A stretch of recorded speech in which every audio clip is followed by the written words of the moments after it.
In early 2015, an ancient burial site was unearthed in Gloucestershire that dated back to the Roman occupation of Britain. Nearly 150 bodies, both male and female, were discovered. But what caused excitement was a name carved on a gravestone. Boudica. Could this be the first reference found in archaeology of our great British heroine, Boudica, Queen of the Iceni, a Briton and a Celt?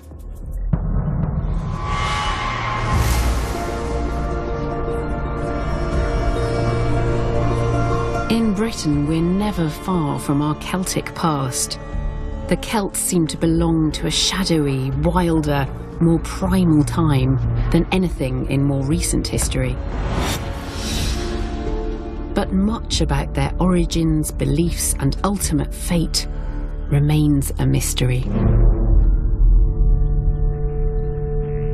But a story etched in vivid colour is how these powerful tribal people battled for survival against their arch-enemy, the Roman Empire.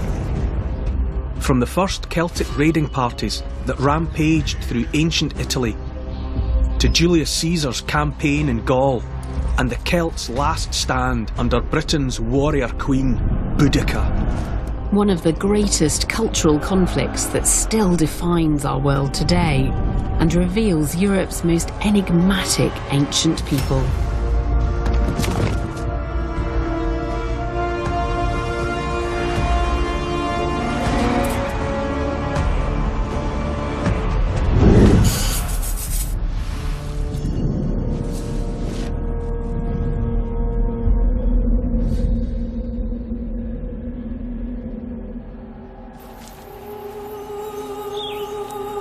After centuries of conflict in Europe, the Celts were being crushed under the modern might of the Roman Empire.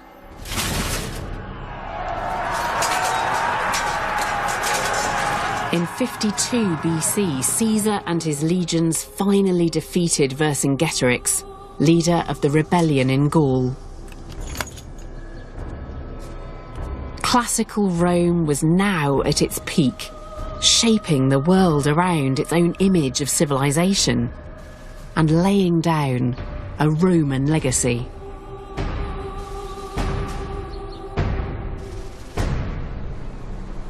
But one place that Rome had not conquered was Britain. And in 43 AD, they launched a full-scale military invasion, and much of the south and east of the island became a province of Rome. Just 17 years later, in 60 AD, the Britons rose up against their imperial rulers in a wave of terror. This is the story of the last stand of the Celts. It's a tale of righteous rebellion.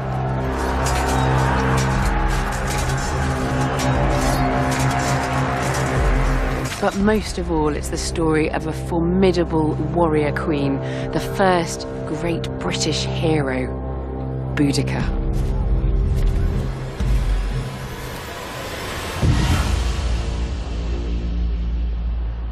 In 54 BC, Caesar had staged a short-lived invasion of Britain and seized lands in the southeast. He found a culture of extraordinary riches and sophisticated technological skills. And some of the most amazing artefacts from that period can be found in the collections of the British Museum.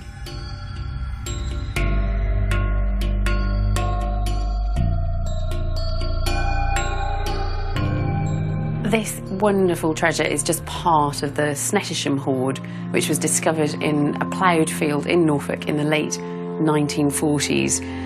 And Norfolk was part of the territory of the Iceni tribe, which were led later by Queen Boudica. These are torques, ornate golden neck rings, one of the marks of elite Celtic leaders and warriors, found throughout Europe. They are a sign of a shared artistic style and culture. This is the great talk of Snettisham, and it really is beautiful. It's an amazing amount of gold to look at, but also the craftsmanship that's gone into it is mind-blowing. The neck ring itself is made out of 8 ropes of gold. Each of those ropes of gold is made of 8 golden wires twisted together. But it's the ends of it, these terminals, that really blow me away. They are exquisite pieces of craftsmanship. Whoever owned this talk, whoever commissioned it, must have been somebody incredibly rich and powerful. This was surely worn by Celtic royalty. Producing work as complex and as detailed as this would be a formidable challenge, even for a modern goldsmith. Nigel Meeks, one of the museum's metallurgists, has been using an electron microscope to reveal the Iceni craftsman's secrets. Oh, here we go.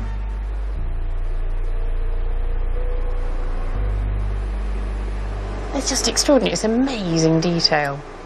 I thought this was fascinating because I wondered how this had been made. I looked at that and thought it was stamped, but it doesn't look like that here. It's not. It's very, very subtle. If you look at the individual components here, for example, these two here and those there, well, we can zoom in a little bit more. You can see little grooves of some sort.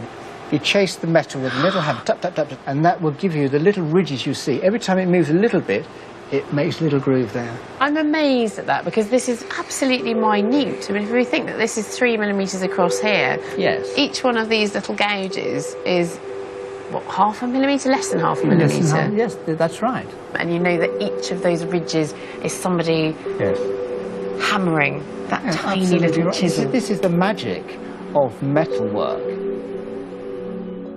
The great torque reveals Celtic craftsmanship at its peak. But an even more surprising result comes from studying the broken fragments of torques also discovered in the hoard. These exposed ends reveal that this torque is actually gold-plated. So it looks as though the darker areas are bronze, the main metal that this torque is made of, and then there's something light on the surface. Right. So can we analyse that then? We can do that now. So if you'd like to scan an image on this computer, right. And up it pops. So we're getting peaks here which correspond to different metals. And the really big peak is gold and mercury. And mercury, you see. The only way mercury and gold would be found together is if they'd been deliberately mixed. It's now believed this is an example of a technique called mercury gilding. Gold dissolves into liquid mercury, creating a paste that can be spread over the surface of the bronze. By applying heat, the mercury boils off, leaving a thin veneer of gold coating the object.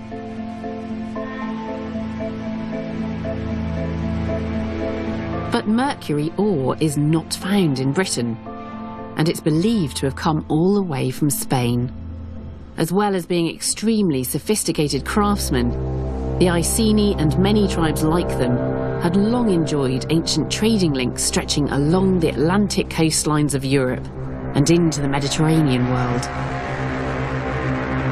So, when Rome invaded in 43 AD, despite being challenged in the north and west by the Brigantes, Ordovici and Siluri tribes, in the south and east, tribes like the Iceni and Trinovantes put up little defence. Their leaders had long enjoyed luxuries of the Mediterranean world. This is Colchester in Essex. 2,000 years ago, it was a Celtic stronghold, the capital of the Trinovantes tribe, who actually welcomed the Romans when they arrived. In 43 AD, the Romans invaded and they marched through the southeast. And then, just a few weeks after that initial invasion, the Roman Emperor himself, Claudius, rode into Colchester to receive the surrender of the local tribes on the back of an elephant, if you believe the folklore. From now on, the Romans were in charge, and they made this place their capital. They called it Camulodunum, after Camelos, the god of war. The Romans would turn Camulodunum into a showcase of imperial power. Roman theatres and baths were built, and where the castle stands today, there was a huge temple dedicated to the Emperor Claudius. It was an advert for the exotic Mediterranean way of life that would be on offer to local tribes if they submitted to Roman rule. It showed the locals that as long as they complied with the Roman way of life, they would be allowed to prosper. They would enjoy the privileges and luxuries of Roman citizens as long as they submitted to certain economic demands from Rome, taxes, duties, customs. And crucially, the Celtic tribal leaders would become clients of Rome. They would retain some control over their kingdoms as long as they agreed to cede their territory to Rome when they died. It was this sly land grab that would trigger a sudden and unexpected uprising. It's the story of Boudica, a powerful woman in a world dominated by emperors, kings, and sword-wielding men.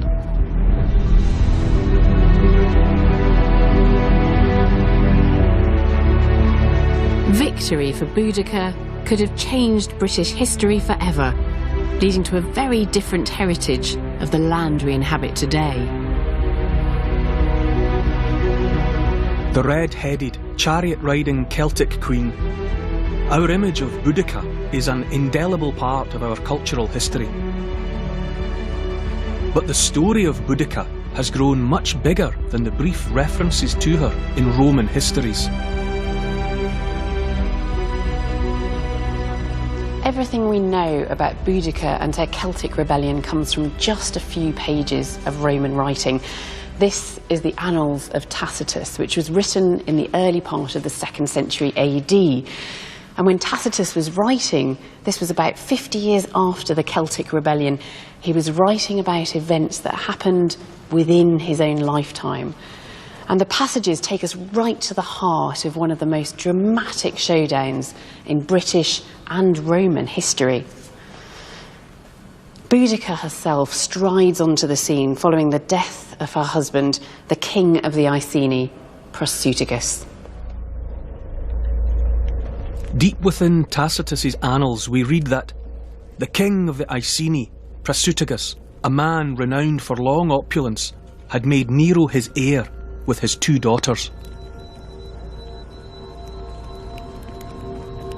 According to Tacitus, Prasutagus was hedging his bets.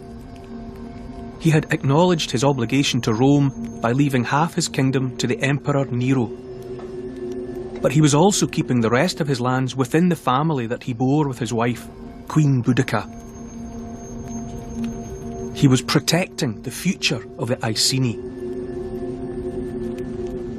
But that's not how the Romans saw it. As far as they were concerned, their deal with Prasutagus as a client king of Rome ended with his death. His kingdom would not be inherited by his family. But they hadn't reckoned on the power, influence, and vengefulness of a Celtic queen.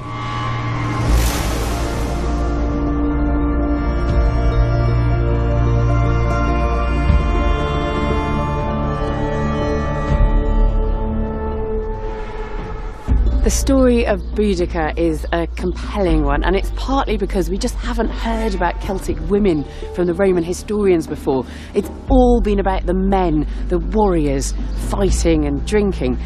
And then suddenly onto the stage strides this incredible woman with flame red hair, prepared to take on the might of the Roman Empire. Not just a queen, but a true leader. Archaeological discoveries have revealed that powerful women have always played a part in Celtic society. The evidence for that can be found over 600 miles south of Iceni lands, near Stuttgart in Germany. In 2005, archaeologists here started excavating the remains of an Iron Age burial chamber. To protect it from looters, the entire chamber was later removed from the ground in a single 80-ton block and driven to a specially built laboratory where it could be excavated securely. Within the mud, they discovered the remains of the grave's occupant, someone who lived 2,600 years ago. Hello, Nicole.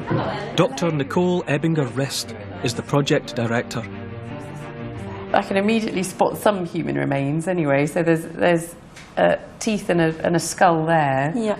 The teeth are better preserved than the bone, which is quite normal. Although even here we can see that they've been worn down during life, and you can see that the incisors there have been worn at the tips, and we've got the dentine exposed in a line there and exposed on the surface of the molars.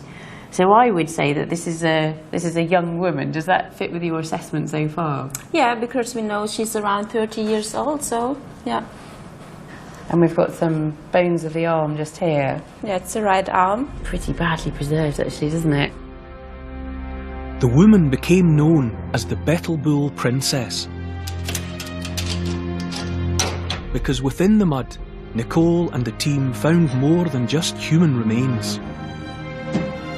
She was taken to her grave with an extraordinary collection of Celtic jewellery.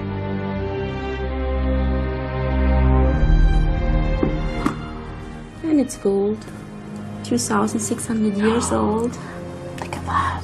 Beautiful. So she had a pair of these beautiful brooches, these fibulae. Laying on her shoulders, one on the right side and the other one on the left side. Now, these are my favorites.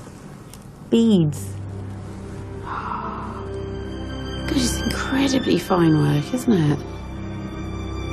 Amazing to think they're doing this with no lenses either. They haven't got magnifying glasses or anything like that. Presumably, this means that she was an incredibly important person, an extremely high status woman. 650 years before Boudica, this burial reveals not a Celtic warrior, but a woman of power.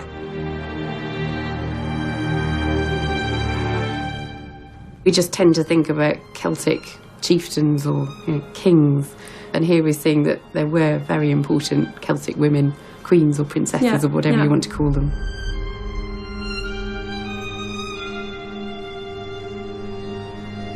According to Tacitus, Rome was dismissive of the will of the dead king Prasutagus and the respect due a grieving queen. They ordered their soldiers to take immediate control of the entire Iceni kingdom.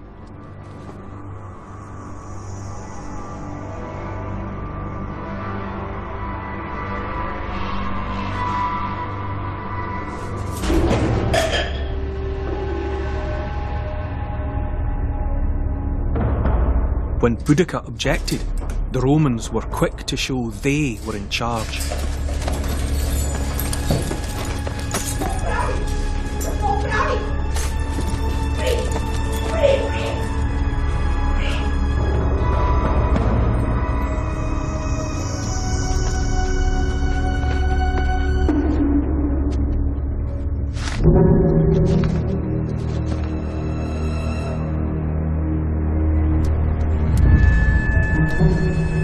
Boudica was publicly flogged,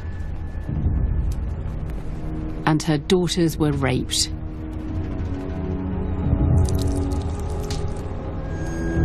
A dispute over inheritance had developed into a demonstration of imperial power through an act of brutal humiliation.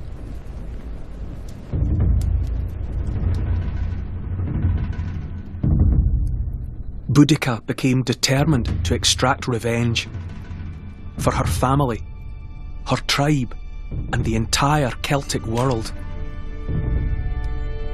For years, she'd enjoyed the trappings of a Roman lifestyle. But she was a Briton, a queen, and a Celt.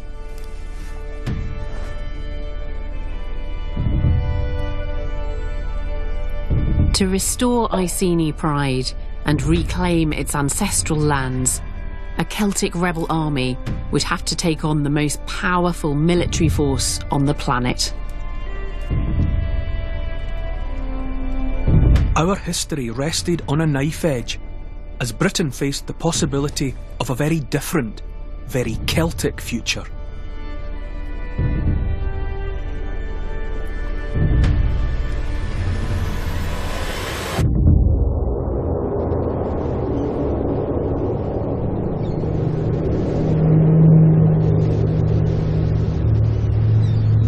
Beneath a veneer of Romanisation, the beating heart of England remained Celtic. And the unique military skills and technology of the Britons were even the envy of Rome's greatest general.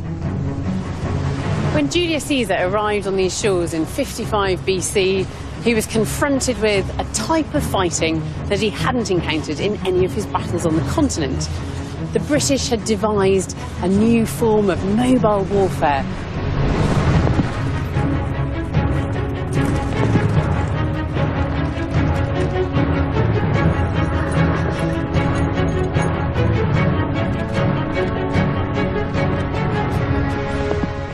What an amazing sight. This is wonderful. I'd like to think that just over 2,000 years ago there were Iron Age people doing the same thing, practicing with their chariots on this beach. According to Caesar, the Britons had thousands of two-wheeled chariots, each equipped with a driver and a heavily armed warrior. The speed and versatility of these machines was enough to send fear and panic through the ranks of their enemy. This replica has been faithfully built for us, based on images of war chariots and using materials we know could have been used at the time. Riding in it is Mike Loades, an expert on ancient warfare. Caesar tells us that the first thing that happened is the warriors would bring their chariots across the Roman front line and hurl their javelins at them. Now you see, if we were galloping along, I really need to brace myself because I'm hands-free. These look like a random shape, but my knee fits in here, and on the opposite side of the chariot, my foot is against that strut, so I'm really wedged in here in quite a stable way. This is the great thing about experimental archaeology, is that as soon as you actually put it together and you jump on it, it informs and start you of using how it, it's used. Yeah, absolutely. Yeah. So was this the main function of the chariot then? They're throwing spears from the chariot, that's their base? That's their first stage. That is their gesture, that's their war dance. Then what happens is the chariots come back, and then they take the warrior in, and the warrior dismounts for hand-to-hand fighting. Yeah. And that is draining. You can't do that for more than a few minutes. Then the charioteers would come in, and you hop on like a number 37 bus, and away you go to get a breather, and somebody else comes in and takes over the work. It shows us that the Celts really understood troop rotation. It shows us how sophisticated they were as a military organisation. I really want to go. Can I have a go? You can. You can. I think you'd better put that on.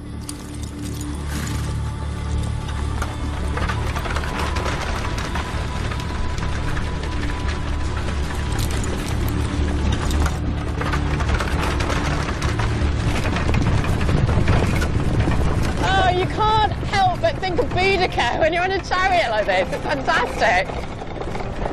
Riding into battle against the Romans. The creak of the harness, the ringing of the bronze.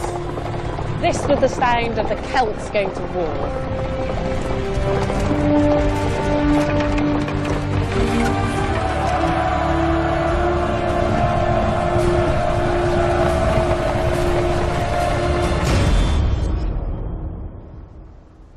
Caesar's account of his early invasion into Britannia makes specific note of the use of chariots. But the Britons were also famed for another deadly battle tool. Celtic longswords and their scabbards, patterned with intricate symbolic designs, were the prized possessions of elite warriors. And in the hands of an expert, this is a fearsome weapon.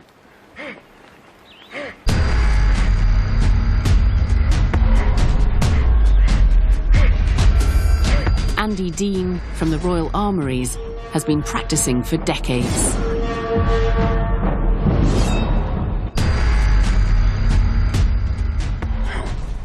That does look like a great deal of hard work.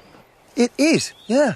It takes a lot of practice, and it strains on the arm a little bit with all the weight in the blade there. It's always trying to escape your grip. Is it heavy anyway? Yeah. Have a hold. I mean, 3 and a bit pounds, but a lot of that weight is at this end. There's no counterbalance with these early swords. Right. So that's why it's wonderful to have these small grips. I think we've both got Celtic marvellous small hands, and so it sits in there nicely. In practised hands, then, what kind of damage does this do? I mean... And I will hand it to you.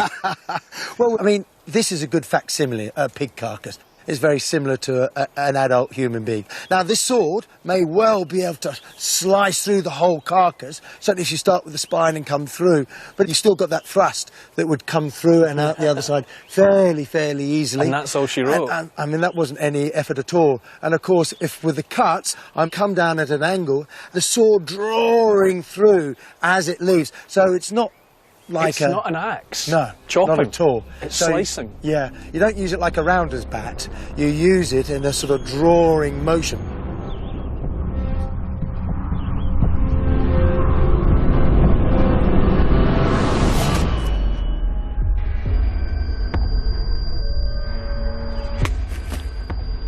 Good night, Vienna. The end. It is horrific. That is awful. Minus the blood as well. You've got to keep telling yourself that's minus blood. Yeah. You think about the impact on friends and colleagues of someone who's been wounded in that way and would be just... And agonising as well. And, and you've known him all your life and he's just been cut down. Yes. So, yeah, the psychological effect of a sword slice through meat and bone like that, as well as the physical pain and upset. For the one man you knock down, you're going to terrify 10 either side. Yeah. We learn from Tacitus that in 60 AD, the Iceni uprising was quickly gaining momentum. Mustering 100,000 warriors, Boudica headed south to Camulodunum, the peaceful and prosperous capital of Roman Britain, a potent symbol of enemy occupation. The rebel numbers were swelled by members of the Trinovantes tribe, Rome's old allies, who were inspired by the resistance movement to retake their Celtic city.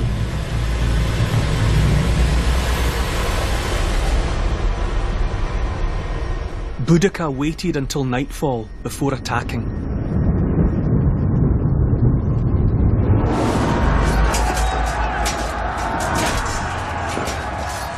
Showing no mercy, the Celts slaughtered the Roman inhabitants and laid it to waste.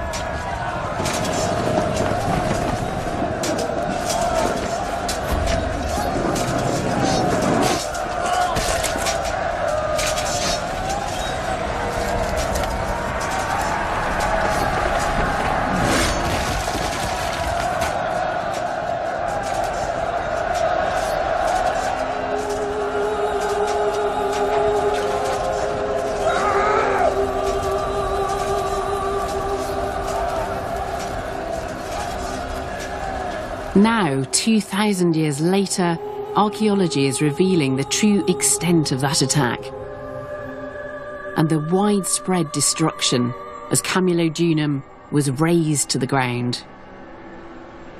One set of recent finds is being conserved by Emma Hogarth. What exactly are we dealing with here? What we've got here is an assemblage of jewellery and coins. First of all, and most obviously, we have a pair of matching armlets. Fantastic. Stylistically, they're Roman. We're very lucky to actually have this small surviving earring, one of a pair with pearls on. Now, you say jewellery, is it all for a woman? No, we have gold jewellery and then there's the silver jewellery. And the silver jewellery, which consists of 2 matching armlets and this larger armlet and medallion, are the sort associated with the Roman military. This one has got a sort of hunt scene of panthers and a chase, and then with a central medallion showing Roman gods.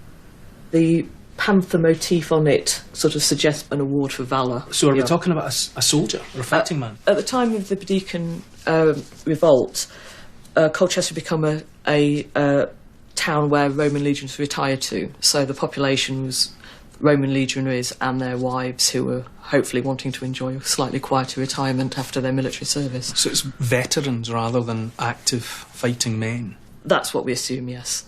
Right. So potentially this is a legionary and his wife. This jewellery takes us back to a frightening reality. It's a unique window into what happened in one house to one Roman family almost 2,000 years ago. It seems that the jewellery had been hidden in a hastily dug hole in the kitchen. From charred pottery and carbonised figs and dates, we also know that the kitchen was set ablaze. What we're witnessing is a moment of sheer terror. It's such a vivid image, that idea of a couple or a family trying to find somewhere to hide valuables, perhaps while their home was already on fire around them. Yes, and it was done obviously in the expectation that they'd be able to retrieve them later, but unfortunately we know clearly they didn't.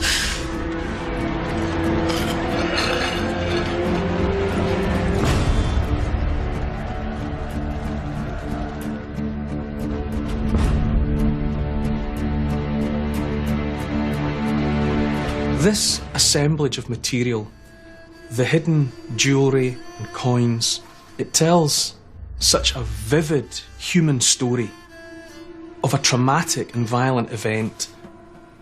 It's physical evidence, real forensic evidence of Boudica's attack on Camulodunum.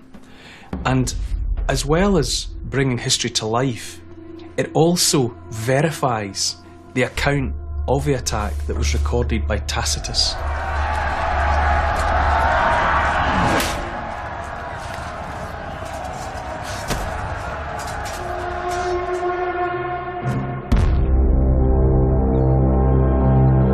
The reason Boudica had faced so little resistance in Colchester was because the bulk of the Roman army was busy extending its empire in the remote and hostile lands of North and West Britannia.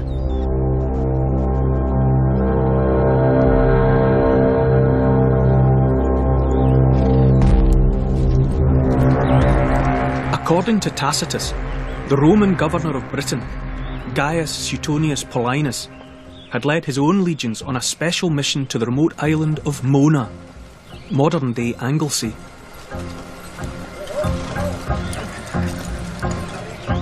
He was there to destroy the stronghold of the priests and power brokers of Celtic society, the Druids.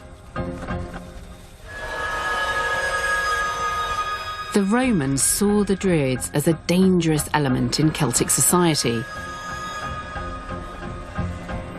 They were extremely powerful priests, the keepers of sacred knowledge, wisdom and history, and they were kingmakers.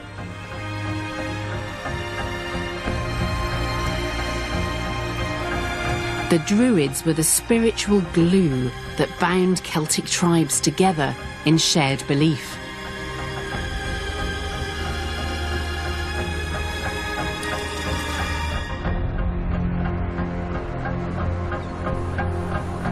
The Druids are perhaps the single most evocative and mysterious element of Celtic society. Everybody's heard of them, but they remain remarkably elusive. The fact is, we know next to nothing about Celtic religion or belief. But if you know where to look, there are tantalising glimpses to be had of how the Celts understood the cosmos and their place within it. One thing we know was important was the annual cycle of Celtic feasts. This one is a modern version, a revival of the ancient May Day custom. The Festival of Fire is held in Edinburgh every year, starting on the last day of April. This is Beltane. It's a Celtic word. I've always understood it to mean something like bright fire. Something like this has been happening at this time of year for a very, very long time. There are mentions of it in the Irish records and chronicles of the 10th century, but the chances are people were coming together to do something like this hundreds, if not thousands of years before that.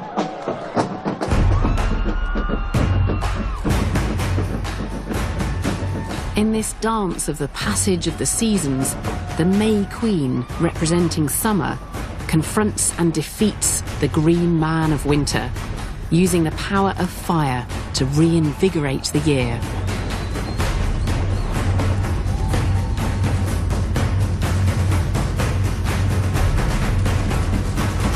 Beltane was just one of a number of festivals spread throughout the year. In order to plan these, the Celts needed an intimate knowledge of the seasons and astronomy.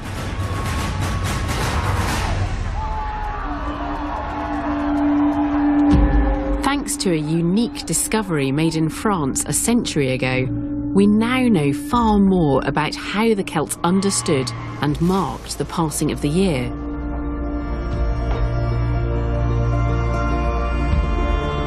These are fragments of a tablet that some experts believe was created in Roman Gaul in the 2nd century AD to record ancient Druidic traditions banned by Rome.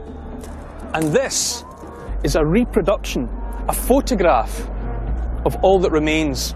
The original was 1.5 metres across and 1 metre high. It was carved into a single panel of bronze. But all that survives are these fragments. It's a calendar, but it's not just any calendar.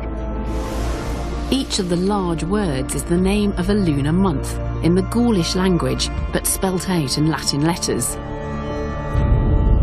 It represents a cycle of 5 years, broken into 16 columns.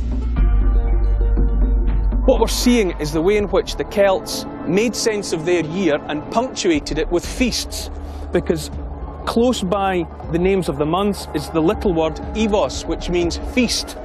We think that this calendar starts its year around here, where you see the word Mid-Sam. It's probably around the month of November. Soon after, you've got evos, which means the feast at the end of summer. It's called Samhain in the Celtic world. We still celebrate it today, but we call it Halloween. Halloween has become a modern Day of the Dead festival, and the association with the macabre may go back deep into prehistory. 2,000 years ago, the Romans wrote about Celtic death rituals, including headhunting and human sacrifices performed by Druids.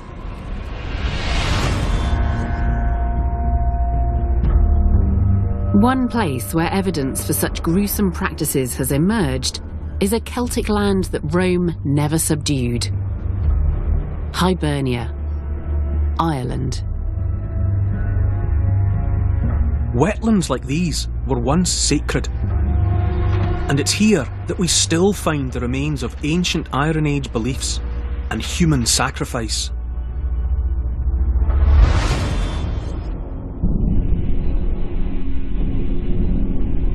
It's quite astonishing to look at his face. This is the face of an Irish Celt. This is the face of somebody from the Iron Age.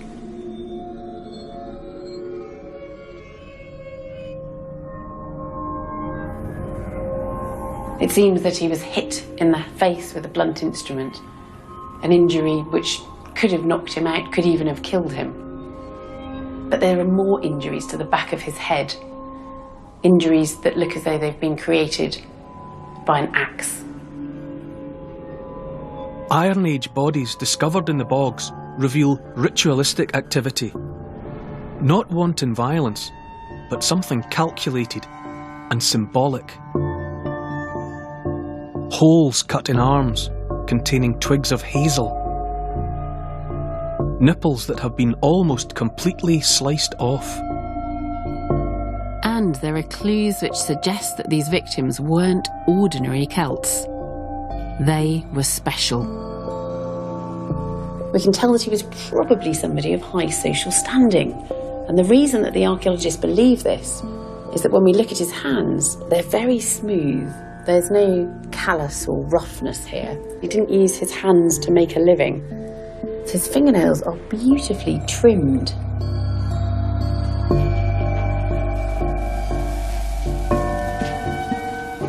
Archaeologist Ned Kelly has been studying bog bodies for 12 years, seeking out clues to Celtic ritual and beliefs. So this is the remains of Cashel Man. Cashel Man from County Laois, yeah. We think it's in fact the earliest fleshed bog body from anywhere in Europe. Why are they not just the bodies of murder victims who have been disposed of in the bog? Well, first of all, in ancient Ireland, bogs were sacred places. They were places where ritual practices took place. And we know that there was a form of ritual killing which was appropriate to the killing of a king. And I think the type of multiple injuries which occur on these bodies reflect that tradition.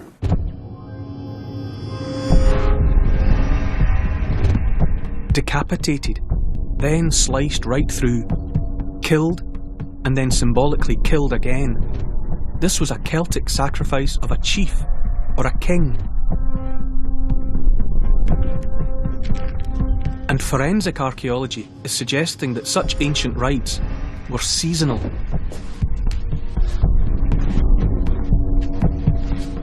Rolly Reid, head of conservation at the National Museum of Ireland, has been investigating Moydrum Man, a newly discovered bog body.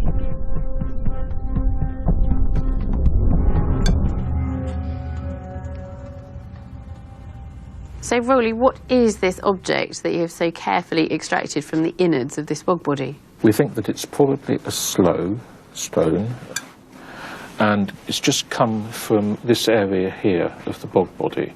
You can see there's a line of them. So all those little ovals are little sloe stones? Yes, that's right, and they seem to be following roughly the line of the large intestine.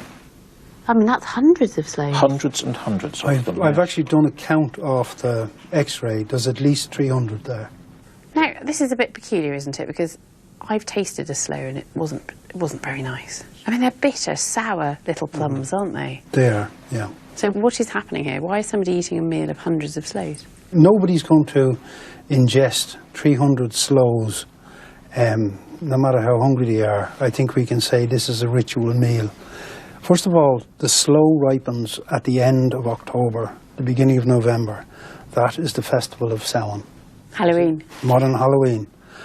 And that is the time of year which, according to the early Irish written material, kings were killed. Really? Almost every reference to the ritual killing of a king, it takes place at Samhain.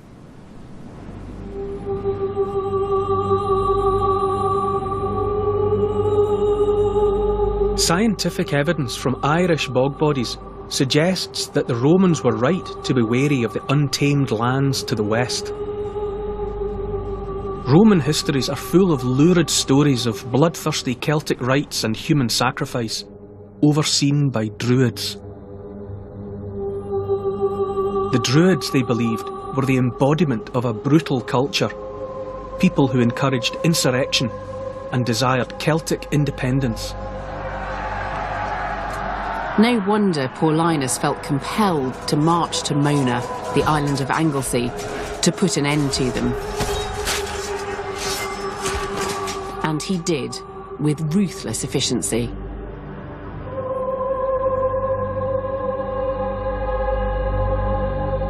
The destruction of the Druid stronghold of Mona was part of an endgame in the Romans' quest to annihilate an ancient culture.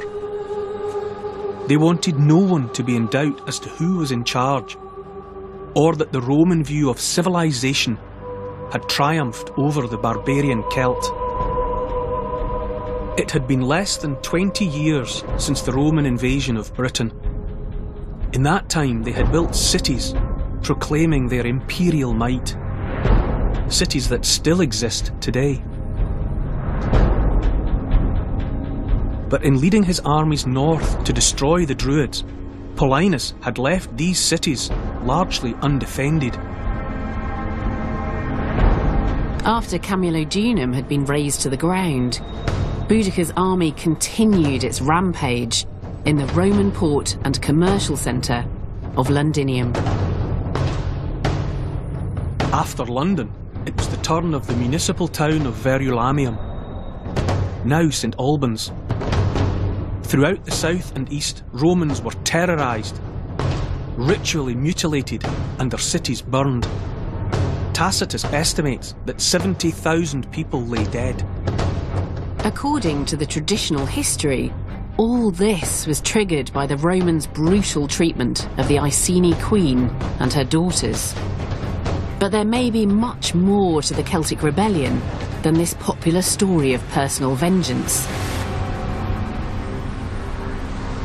It seems too much of a coincidence that these two events in British history, Boudica's revolt and the slaughter of the Druids by Paulinus, should happen at exactly the same time.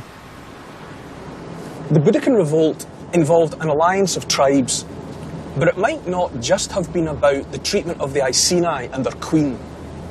It may have been about something much more important. Paulinus' assault on the Druids was an attack on everything the Celts believed, everything they understood. So when Boudica stood up to the Romans and said no, the other British tribes stood up alongside her to defend their entire way of life.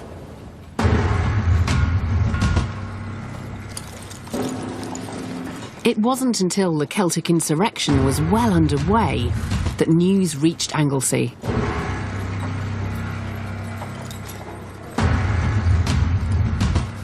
Paulinus understood he had to act, and fast. From Anglesey, it was a long march south. The two armies advanced towards one another from opposite ends of Watling Street. Paulinus was at the head of 2 legions, 10,000 highly trained, battle-hardened troops. But according to the ancient sources, Boudica's force might have outnumbered his force by as much as 20 to 1.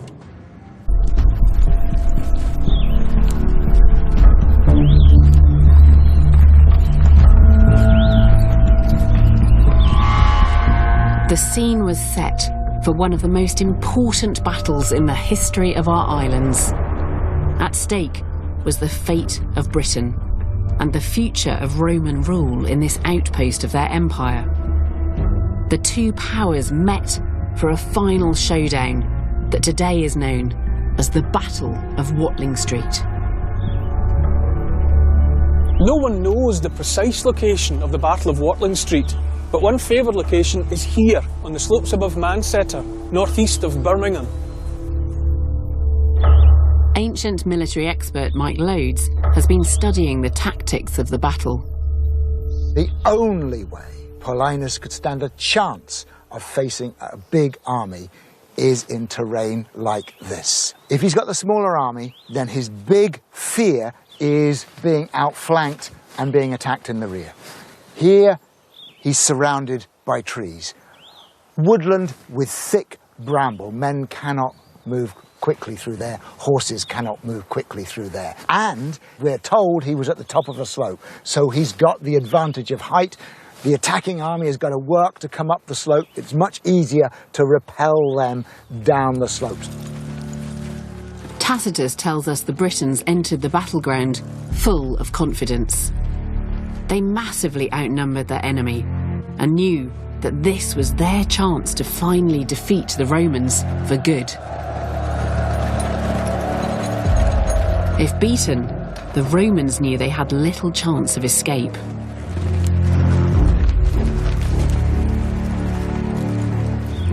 If they had lost, none of them could have expected to live, and they could have expected to die horribly and gruesomely, as they would have heard had happened in Colchester and London and St Albans. So they would have known what was at stake, and they'd never faced the Celts in pitched battle like this.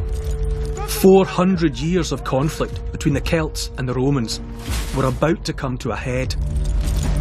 Paulinus knew that if the Romans were to survive the onslaught, they had to hold their lines, or every last man would be slaughtered.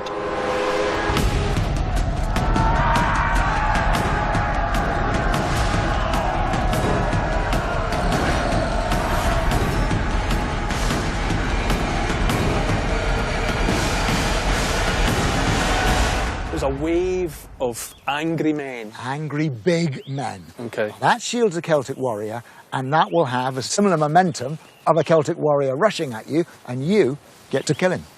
I'm promising nothing. OK, Andy, bring it on.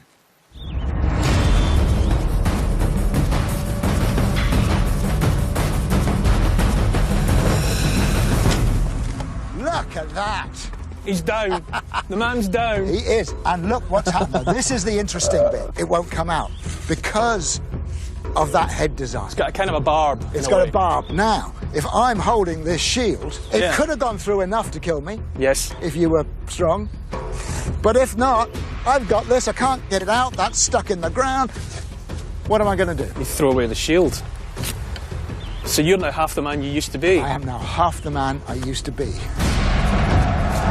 The speed of Boudica's chariots might have been highly effective on open ground, but here they were useless. And the Celtic swordsmen faced a solid wall of Roman shields.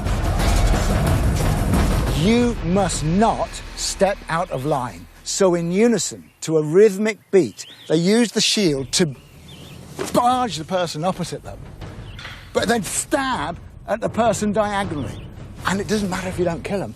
Your job is just simply to create a wound, because you've got 10 men behind you who can mop up and dispatch them as your hobnail boots grind over their faces as you move forward. Okay.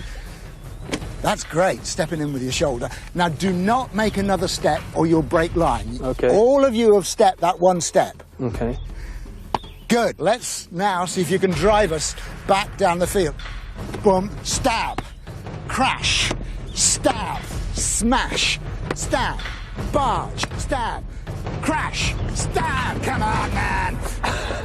And relentless, relentless.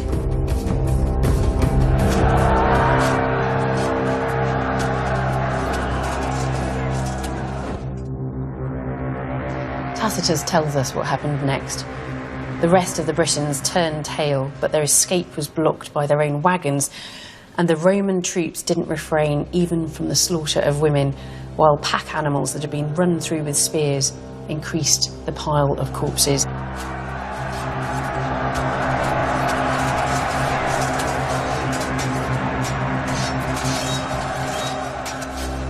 The triumph of mechanised discipline over individual warriors who, in those circumstances, had no opportunity and no prospect of doing what they had spent their lives training to do, which was be individual fighters. The defeat was total. Boudica's entire army was wiped out. According to Tacitus, only 400 Romans were killed that day, compared with 80,000 Celts. The last great Celtic rebellion was over. We're told Boudica survived the battle, but poisoned herself shortly after. And with her died any hope of another Celtic uprising and an end to Roman rule in Britannia. Boudica disappeared from history and entered into national mythology, a martyr to the idea of a free Britain. But while the Celtic rebellion was certainly real, can we be absolutely sure that Boudica played a part in it, or even existed? No archaeological evidence for Boudica herself has been found. Then, in the spring of 2015, in Gloucestershire, an ancient gravesite was discovered dating to the Roman occupation of Britain. In amongst the human remains was a gravestone, and on it was carved the name Boudicacia.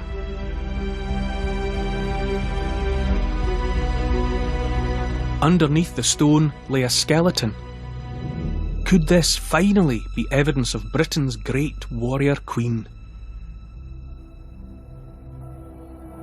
But the bones belonged to a man, and the myth of Boudica continues to this day. After centuries of conflict, the military might of Rome prevailed, and almost all of the Celtic lands of Europe were swept up into the vast empire, crushed under the iron rule of the conquerors. But Rome didn't conquer all of Europe, and Celtic society wasn't completely obliterated.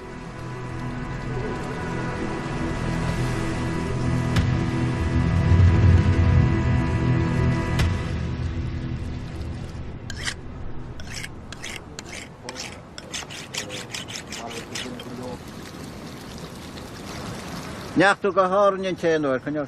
Níachas, no. Agus tú na hair cían bhád? Nach mór a tarúa. Nach Ó, a sí croch.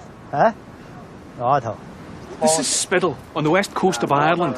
It's part of the Gaelcha, where 2,000 years after Boudica, the first language is still a Celtic language. It's Gaelic. Here, you can hear the past. You can feel it.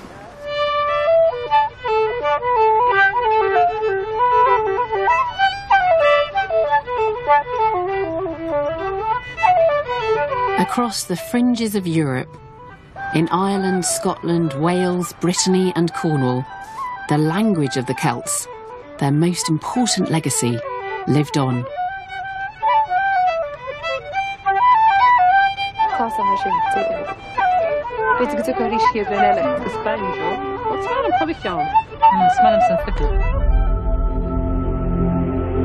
We've travelled thousands of miles, from Turkey to Portugal, in search of the roots of an incredible ancient culture. They were subterranean. Yeah, oh yeah. Going back 3,000 years, we've uncovered the story of these Iron Age tribes. So I'm looking right into his face. Look there, he's holding a spear, and then to be a man's severed head. Who built the first great city north of the Alps and created astonishing wonders fabricated in the most intricate artwork. Gosh, it's incredibly fine work, isn't it? Who were at the forefront of military innovation. It's a cutting weapon. It's a thrusting weapon. From swords to battle chariots. This was the sound of the Celts going to war. But if it wasn't for the classical historians, we might never have known who the Celtic people were and what their leaders achieved.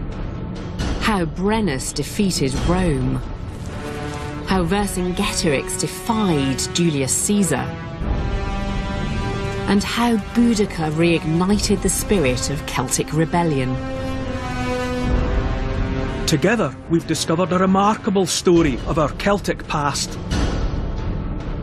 A culture that remains very much alive to this day.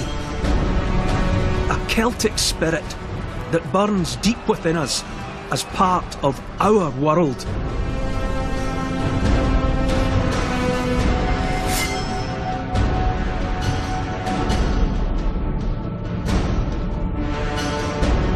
Life at the ends of the earth, exploring the Outer Hebrides, grand tours of the Scottish Islands tomorrow at 7.